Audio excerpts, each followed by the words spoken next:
অভিনেত্রী তানজিম তিশার বিরুদ্ধে কলকাতায় ভালোবাসার মশগুল সিনেমায় অভিনয়ের জন্য অগ্রিম টাকা নিয়ে ফেরত না দেওয়ায় অভিযোগ তুলেছেন শরীফ খান নামের একজন ব্যক্তি, যিনি নিজেকে প্রযোজক দাবি করছেন। তার অভিযোগ, তিশার অসহযোগিতার কারণে তাকে সিনেমা থেকে বাদ দেওয়া হয়, আর বাদ পড়ায় তিনি অগ্রিম টাকা ফেরত দিতে তালবাহানা করছেন। তবে তিশা অভিযোগটি সম্পূর্ণ ভিত্তিহীন বলে উড়িয়ে দিয়েছেন। তিনি জানান, চুক্তির সময় তিনি 1/3 পেমেন্ট পেয়েছিলেন এবং শুটিংয়ে ভিসা অপেক্ষায় 1.5 মাস অন্য কোনো কাজ করেননি।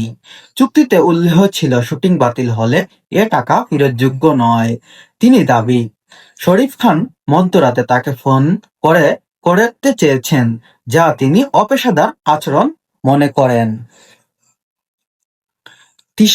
তিশার আইনজীবী জসিমউদ্দিন বলেছেন, তিশার চুক্তি অনুযায়ী সব দায়িত্ব পালন করেছেন এবং শিডিউল ঠিক রাখতে কাজ করার জন্য প্রস্তুতি ছিলেন। তিনি পরিচালক এবং ভিসা শুটিংয়ের প্রস্তুতি নিয়ে অনেক ব্যস্ত ছিলেন।